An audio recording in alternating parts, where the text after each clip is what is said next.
Welcome to the Parent Guide to GCSE podcast, episode number 14. Welcome to the Parent Guide to GCSE podcast, and with us today is a communications and education consultant and dyslexia advocate, Loly. Welcome. Hi. Right, so would you like to just start by telling us a little bit about yourself and kind of what you do on a day-to-day basis, how you help people out, that kind of thing? Of course, it's quite tricky to explain, but actually I'll try my best. If I go back a little bit, I qualified as a primary school teacher in 1999, and in my first teaching job I taught a dyslexic child who was adorable. I was amazed by how strong and confident he was. And when I first met his parents at parents' evening, I explained this to them. And they looked at me and both paused and then said, he comes home and cries every night because he thinks he's stupid. So at that point, I knew I had to do something more about dyslexia and find out more and help people with dyslexia, because I could just see how intelligent this boy was, but he didn't think he was because he learned differently to everyone else. Fast forward 8 years, and I have my own son who's dyslexic. So obviously the passion grew even more. So a lot of my work is involved in dyslexia. As well as initially training as a teacher, I then went into communications and PR work during the London 2012 Olympic bid. So that's been fantastic the last couple of years when I've become self-employed, because I now can mix my communications and education, and a lot of both of those I'm still mixing for dyslexia related work, some things that are separate. So as well as that, I carry out dyslexia screeners, either individually at home, or I go into schools and do it. When I initially started it, I only was going to do it for primary age children, because that was my specialism. But very quickly there were so many parents thinking, my child's taking GCSE soon, there's something here and the school hasn't picked up on it, I need to find out more. So that's been amazing, and actually the response of schools following my screeners and my reports has been really, really positive, and working with parents to support the children. So that's another area of my work. And then for this year I'm actually working as a secondary school teacher part-time doing PE. So I do all sorts of things all over the place, and that's how I love it. Fabulous. We know that feeling. So can I just ask, with students getting towards their GCSEs, do you find that some students are dyslexic to an extent or another, and they've not been diagnosed, or it's not been picked up? Absolutely. Some schools are more on the ball than others at picking it up early. I've discovered over the last few years, generally secondary schools are better than primary schools. And I think a lot of that is down to the fact that for GCSE exams, you can have access arrangements if you've got slow processing or for various different reasons related to dyslexia. So secondary schools are more interested in it because they feel that there's a benefit, a direct benefit for them to find out. Now, for me, there's a direct benefit for every child, for their self-esteem and for them to reach their potential in finding out as soon as possible. Some schools, I have to say, and I'm very lucky to work at one that do everything as early as possible, but still there are some children who slip through the net, and it's very late that they discover, hang on a second, this is what's going on. And within the world of dyslexia, it's a known fact that there are a lot of medical students who have got all the way through to studying to be doctors at university, and then suddenly the work changes slightly and they're struggling, and they find out it's because they're dyslexic. So it can be hidden and only come out at certain times. So if, as a parent, someone was listening to this thinking, well, I know my child is struggling, and I see that, and I have these little niggly doubts, and I'm thinking maybe it is that there is an issue, that perhaps they are dyslexic. What are the sort of the signs, perhaps, what are the hints that parents could look out for that maybe there is a way they could support their child better by finding this out officially, I suppose? Yeah, and first of all to say, I'm a believer in it. It's not too much about the label and saying for definite someone is dyslexic or isn't. It's identifying what their difficulties are, and if they match that of dyslexia, then you follow the best advice for that. The key thing, I think, for me, generally, that is the telltale sign that there could be dyslexia is when sort of general intelligence and what's coming down on paper don't match up, particularly from a young age, because obviously everything to start with is to do with reading and writing. For every subject, they need to be able to read and write. So if they can't read and write well, it's assumed they're not very intelligent. Now, when you actually listen to dyslexic children talking, and often their vocabulary is very advanced, their concepts, their way of seeing things are amazing. So in some ways, I think it's easier to see it younger. But the same kind of pattern occurs as they go up into secondary school, and for parents at home, if you know that they can hold these really quite intellectual conversations, their vocabulary is strong, but what's happening at school isn't reflecting that, or they're getting very frustrated, often it can come out in behaviour problems. Just look deeper, and challenge their teachers about it. Some schools will be very quick to say, oh yes, maybe they're dyslexic. Others don't want to go there for whatever reason. Just in the right positive way, ask the teacher, so do you think they could be? Why do you not think they're dyslexic? What else could I be doing? Whether they are dyslexic or not, they have this difficulty with getting their words out or writing down what they're thinking. How can we address that? Yeah. I'm just out of interest with your own son. Obviously, you saw him from day one. How did it manifest? How did you realise through those early years that this could be an issue? Yeah, someone asked me just the other day, actually, when did I know he was dyslexic? And it's difficult to say now because there wasn't a specific point. The point, what I remember is the point at which I thought, I need school and his teachers to realise he's dyslexic. And that was year 1, year 2, because he was losing his confidence and he would write out pieces of work. It was a time when big writes were a really popular thing in primary schools. So they'd all sit down and the teacher would set the scene beautifully. He had a great teacher and he would get them all ready for it. My son would write out whatever it was he was writing about on the topic, and then he'd rub it all out and say to the teacher, well, you wouldn't be able to read it anyway, so what was the point? So for me, that's when I started thinking, hang on, something needs to be done here. There were just so many little signs very early on, and for him it was very much about that mismatch.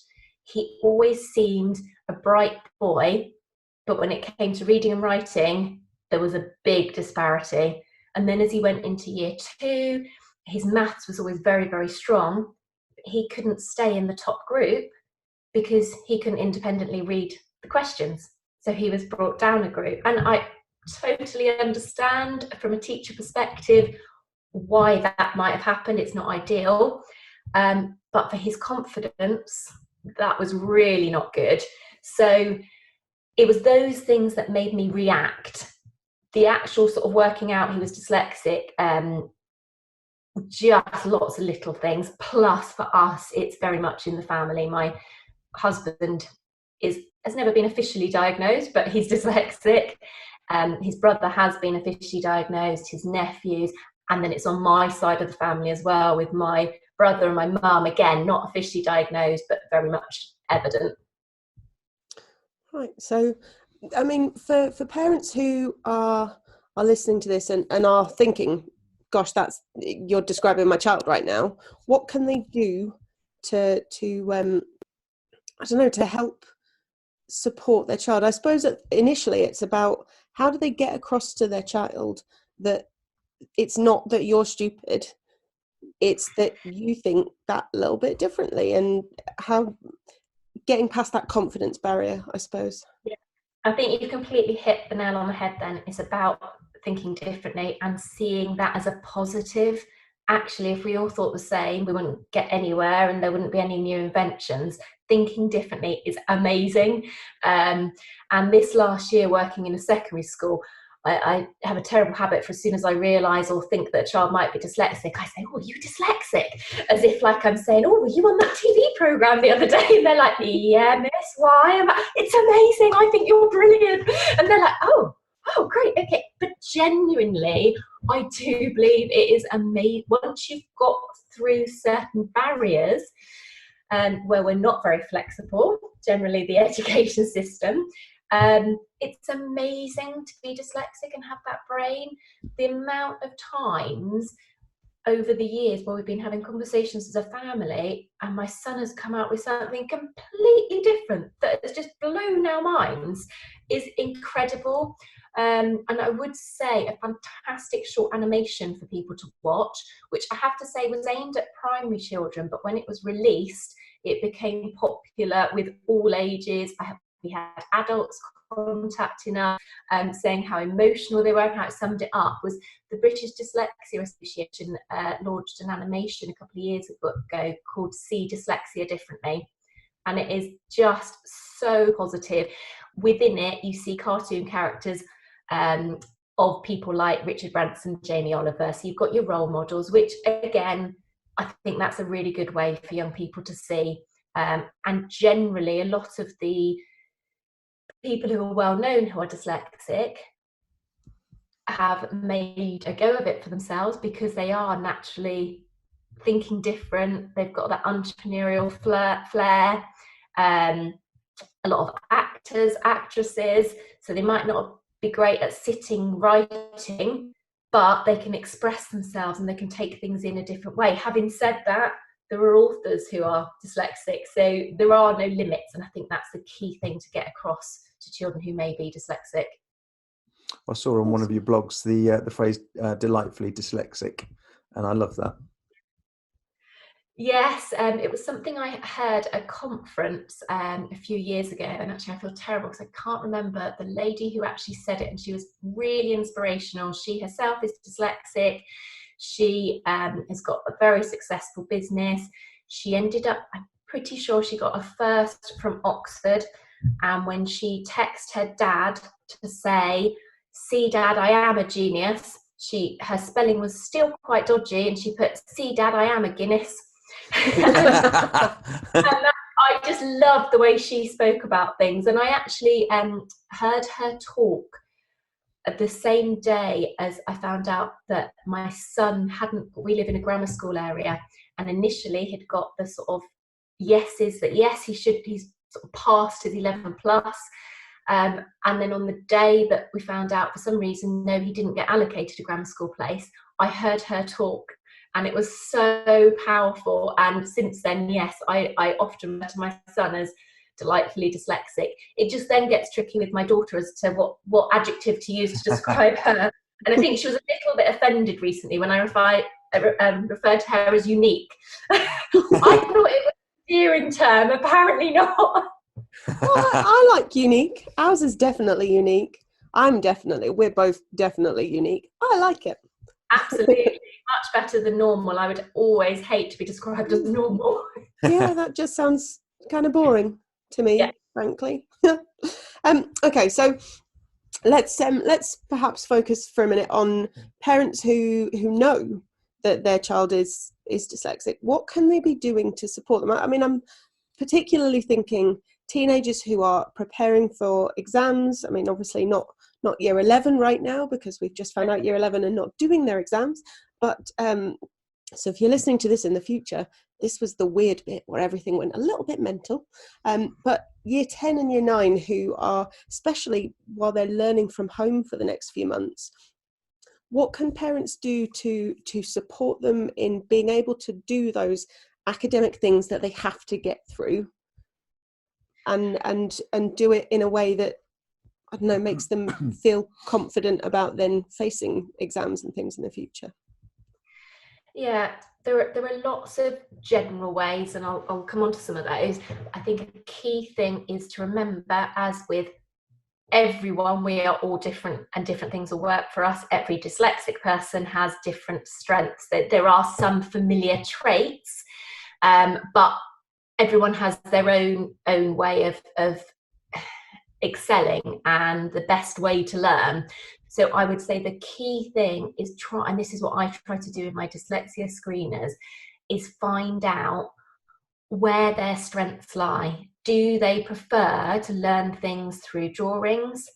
It will be unusual, but you may get a few dyslexics who prefer it through words. Generally, it will be very much more likely to be pictorial than word-based. How do they see things? I know, again, we had a conversation at home the other day where my son was talking about a property we'd been to see, and he could visualize it from above. I could not do that at all. I could just see it as I walked through it, and even then bits fade out of my mind. I'm not very good at seeing things pictorially. I'm very much more words. But if they can see things from above, that can be really useful, and your mind mapping can reflect that. And even to the extent that you might want them either in their heads or actually physically to have different rooms where they remember different topics, so they can actually go into the kitchen to learn about the Tudor times in history. They could go into, it can be as bizarre as them going into the bathroom and sitting in there to learn a different topic. And actually then when they're trying to recall the information, they will look into the house from above, be able to see the different rooms and think, I was sat there and I was talking about the Tudor times. Oh yes, that was it. And it will come back to them. Make it as visual as possible. There are obviously a lot of tools out there you can use. You can do your own things. Another thing, which actually I've learned more about this year from the school I'm working at, is dual coding, which can be really useful for everyone, but particularly so for dyslexics. So you're matching up the word and the picture. And by putting the two together a lot of the time, it's adding to the understanding and it helps it to stick more. So I think in the past, I might have said more, okay, just make it all pictorial. Don't worry about words for a dyslexic person who doesn't like words. Now I've adjusted slightly and thought, actually, no, you need a bit of both to add to that understanding. So that can be really useful. Be creative. Again, another generalization, dyslexics can be quite creative. Let them be creative as to how they learn. Something my daughter, who we don't think is dyslexic, but what she's done over the last couple of days working at home, and she assures me it rubs off, I'm not 100% sure yet, she's been writing on her windows in her bedroom by her desk with a whiteboard pen. So she's been doing some of her learning and some of her timetables on there. It's great because it looks exciting, it seems fun. It's exactly the same as writing it on a piece of paper, but it's more interesting. So let them be creative. I maybe should have checked it rubbed out before I shared that with them. Whiteboard markers, yes. Other markers, no. Yes, maybe that's what it is. Yeah, we'll keep the Sharpies away from her. Yeah. Keep going with the whiteboard pens. But find creative ways that work for them. And another key thing would be to make sure it's small chunks of time. Don't expect them to sit and work for hours and hours and hours. They will despair, you will despair, everyone will get grumpy. And yes, I've had experience of that this week. Yep. It's actually been a great learning curve for me already, this whole school closure thing, because I'm there talking about, yes, this is the best thing you can do for dyslexics, and this is how you can be this amazing parent. And then suddenly I'm being put to the test. It is challenging for everyone. Accept that and build in time to have fun. And I have to say, my children have proved to be much better at that than me this week. I've been so focused on, I must make sure they do the right thing. And again, it's something that I go on and on and on about professionally. fun is the most important thing. Have fun. Make sure their learning is fun. And I turned into a naggy mum saying, why haven't you done this? You're not on track with your timetable. My children were in the garden yesterday having a water fight off their own backs. And I went and told them off for making too much noise. And then I thought, no, what have I done? They are following all the advice I've given over the years of have fun, enjoy life, break up your learning. And suddenly I had to kind of switch my mindset. So yeah, fun is so important. Be creative, small chunks, understand how their brain works best. And it will be different for different dyslexics, but it's just understanding where their key strengths lie. One other thing worth mentioning on that, actually, which again for my son, where he's always been very number orientated, maths he's always loved.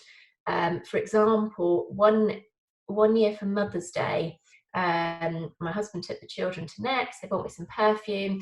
A week later, my son had no idea what they'd bought me. He knew how much it cost, because he can remember numbers so much better than words. So link thing, if they have a strength for numbers, some dyslexics will hate numbers, some will love them. If they have a strength for numbers, link things to numbers wherever you can. Facts, make it to do with the numbers. And that will be so beneficial for them. And sorry, that's led me on to another one. I'm on a whole spiel now. Emotions are fantastic for learning. So going back to the history example, if you can talk about how people felt during a certain time in history, in fact, we are making history at the moment, aren't we, in this current time? And by remembering how people felt, or thinking about how do you think that person felt when they went off to the war, generally speaking, dyslexics will remember a lot of information around it by thinking about the emotions. So that can be really, really powerful. That's a very good shout.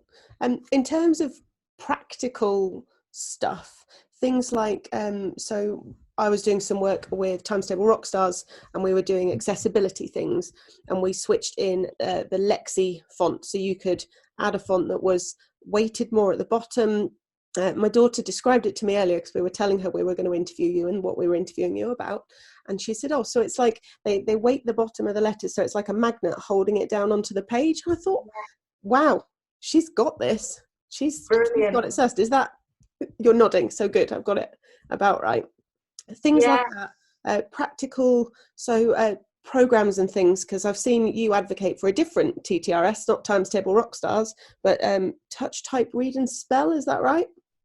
Yeah, absolutely. And I'm often quite apologetic, because I'm not naturally comfortable with being a sales type person, and I end up selling TTRS all the time, just because I am so impressed with it. Again, I first came to know about it through my son. My husband learned to touch type at school through one of his, I think it was a business studies GCSE or something, and it's been invaluable to him. So a few years ago, when we were looking at things that could help our son, I'd seen about touch type reading spell. I thought, oh, I'd give it a go. And stupidly, I signed up monthly thinking, oh, I don't know how it will be. And we got him to do it very slowly. So 3 years later, I realised, and by this time I was promoting it to other people, and I thought, I'm encouraging other people to take advantages of the discounts for annual, and I'm still paying monthly and paying extra. But it was so beneficial. And actually, I was thinking about this earlier, in that in the past, I may have thought it was almost a bit late for people preparing for GCSEs to start touch, type, read and spell. But because the key benefit to me was it improves reading and spelling, and it gives the ability to touch type. So if, when they're in sort of years 7 to 9, you think they might end up using the computer for exams, fantastic. Get them learning to touch type. And obviously reading and spelling is going to be brilliant. But actually, one of the newer features of touch, type, read and spell is a free writing module, and you can create your own module in subjects. So it is now a fantastic way to revise as well, because you can set your own keywords.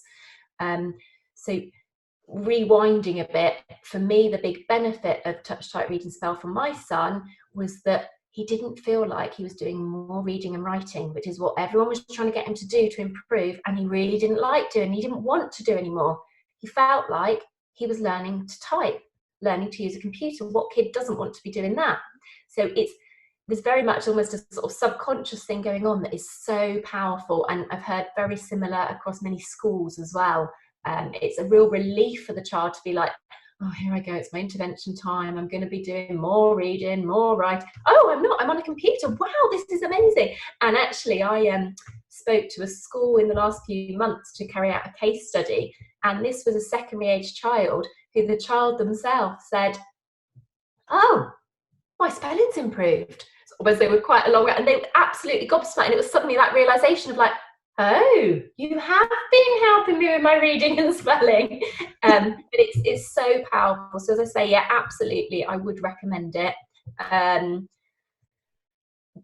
Use it earlier if you can, but it's still very beneficial for people preparing for GCSEs because it's a way that they can go over key vocabulary. Another fairly new feature is subjects, which very soon is going to go up to GCSE level. At the moment, it's up to Key Stage 3 for the UK curriculum.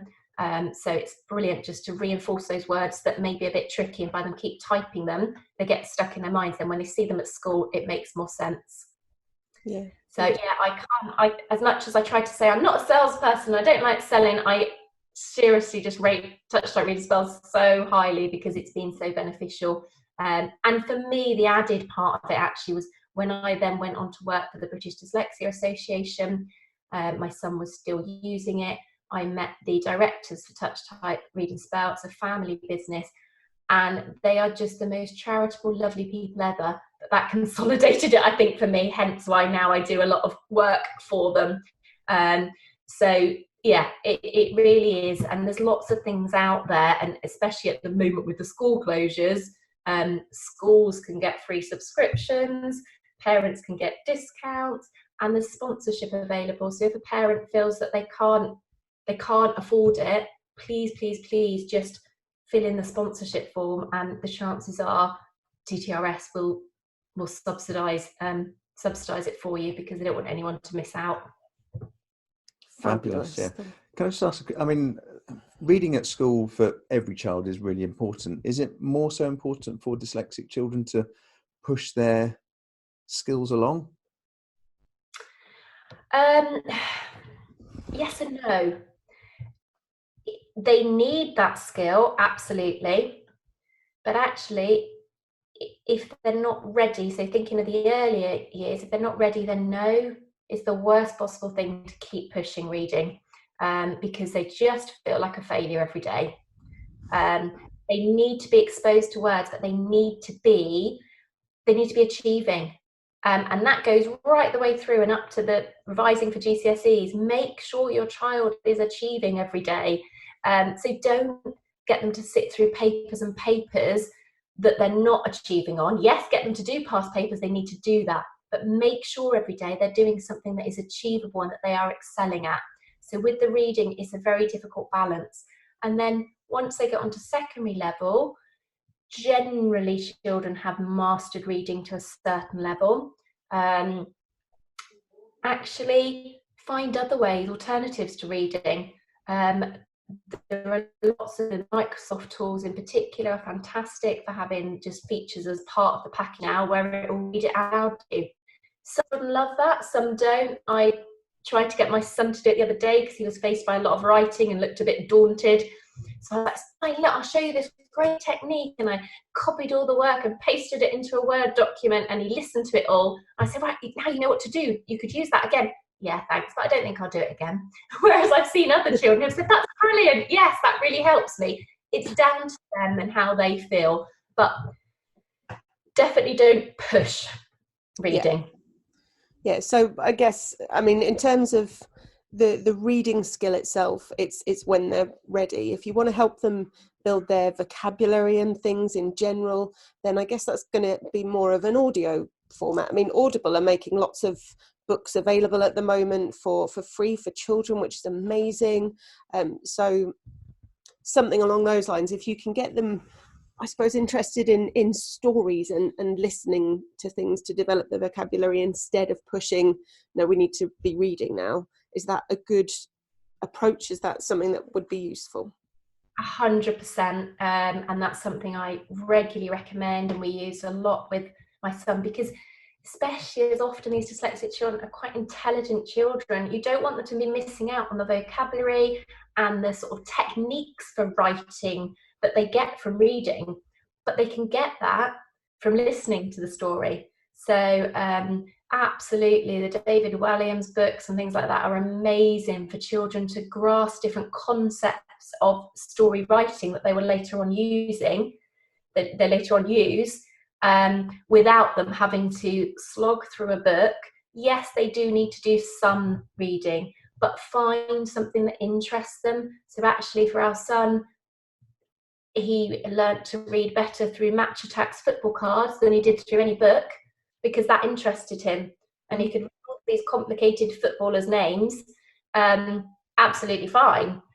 Reading his sort of basic book from school, we struggled. So it's what interests them, and find other ways. And yeah, absolutely, listening to stories is so important, and just creating stories verbally. Do it as a game, as a family game. You can come up with stories at this time where we're all trying to find things to keep us occupied. You can come up with a really, and depending on the age of your children, make it funny, make it different topics.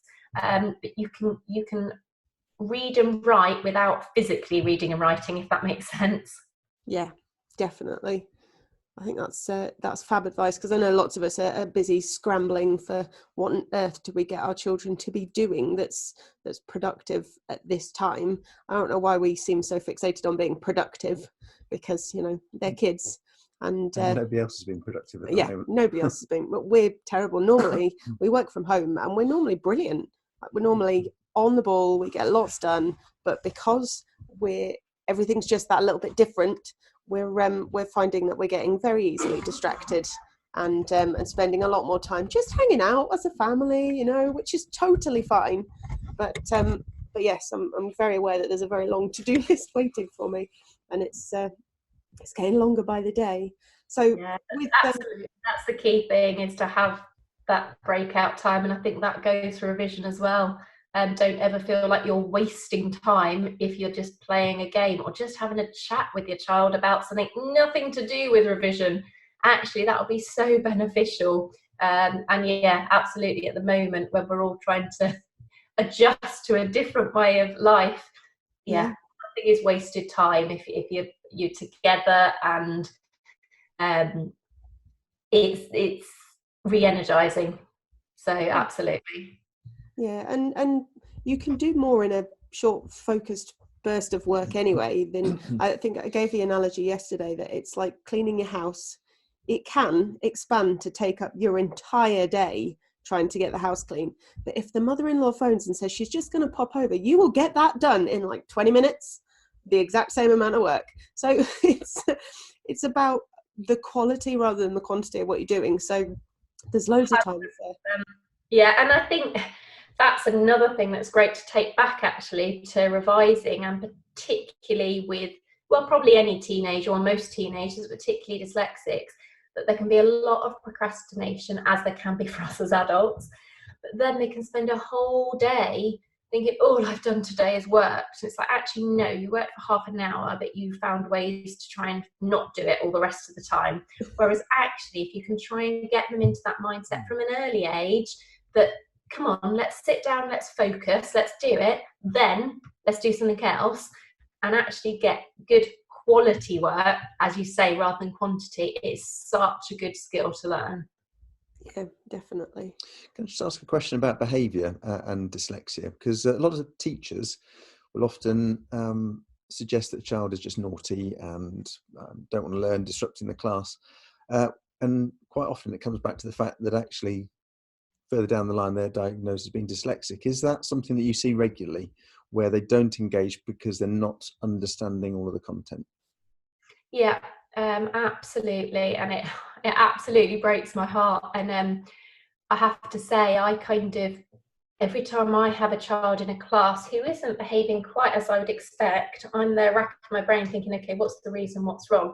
And occasionally it is just bad behaviour, and I almost can't see that because I'm so much like, there must be a reason, there's something going on here, what is it?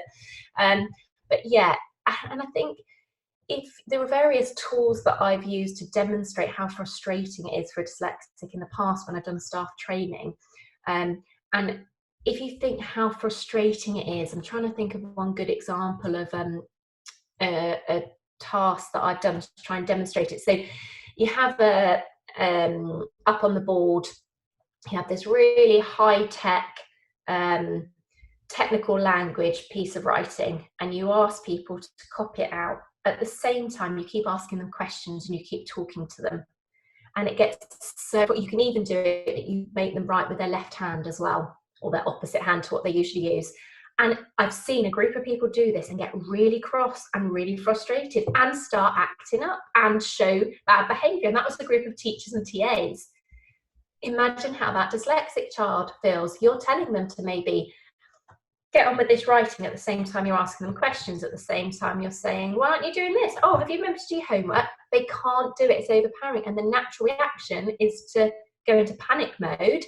Now, for some people, that's to go silent, to do nothing. For other people, that is to show bad behaviour, and that's completely natural. So yeah, absolutely, it can be, and at home as well.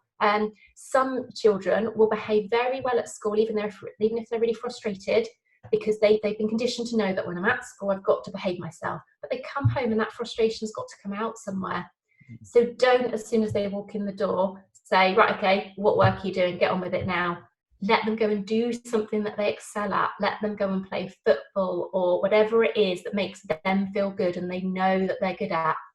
Absolutely. And yeah, just please, parents and teachers, don't make excuses for your children. Absolutely not. But do understand how frustrating it can be if you're dyslexic in a world where still a lot of things are set up for a standard brain. Yeah, it must be incredibly difficult, just particularly with school, because school is very tailored towards, more and more so every single year, more and more academic. It's not about being creative, it's just about, can you do these particular subjects? And I think that's one of the things where actually there's a silver lining to the whole learning from home for a few months, because it means kids can find the thing that they excel at, try all the different stuff. We've been getting our daughter to learn touch typing, funnily enough, and she's loving it, and she's racing ahead. It's going to really set her up for later on when she's doing essay-based subjects and coursework and things like that. She's also been learning a bit of cartooning, and they're not the kind of skills she would be learning at school or be able to spend this much time on at school. But she's finding all these things that she's really, really enjoying, and it's really lovely to watch. And so we're not putting lots of pressure on about the maths and the English and things, although she loves to read and will read all day if we let her. But it's just a really nice opportunity, I think, to get outside of the usual school bubble almost. So yeah, so and the fact that there aren't exams now this year for year 11 and year 13, I think it could actually have the most amazing effect on the education system as a whole. They may see that it's not all about just working for an exam and what you remember on that day, and they may see the way so many teachers and parents are being so creative at the moment with the things they're doing. We had, the school I work at were closed for a week a few weeks ago because we had a confirmed coronavirus case. So we were closed for a week before other schools, then reopened. During that week, we had one physics teacher writing on his kitchen cupboard doors and filming himself to show a lesson to his students. The creativity there was amazing. And actually, over the years, in some ways, as teachers and educators, we've kind of had creativity taken away from us a little bit, because it's, no, you will stick to the curriculum, you will teach children in this way. No, let's be creative again. Children want to learn creatively, and I really, really hope this is something positive that comes out of this horrendous global situation at the moment that we can be a bit more flexible, and children can learn in the ways that are good for them. Yeah, definitely. I think it's going to be an interesting few months, and I'm looking forward to seeing what comes out at the other end, because I think you've hit the nail on the head with that. It's going to change the way we think about things, and we will probably do that in education. Yeah, long overdue. Long overdue, and hopefully it's just sped up. And there's been people working for these changes for so long. I've been at meetings in the Houses of Parliament where we've been trying to promote that over the last few years, and there's lots of correct nods and oh yes, that's a good idea, but as we know, anything like this takes so long. But actually, when something like this happens, things have to be done differently. And I just really hope that the people in power see that, yes, actually this is a positive, let's run with it, let's use this to change things. And I genuinely think it will change things for loads of people, even if it's more of a local level and individualized. Teachers themselves can see, actually there's a different way I can do things. And then if it can be done on a more of a national way as well, that would be amazing. Absolutely. Right, well, thank you ever so much for your time today. It's been really enlightening, I think. Lots of ideas for parents to take away there. So thank you very much. Thank you. Brilliant. Thank you very much for inviting me.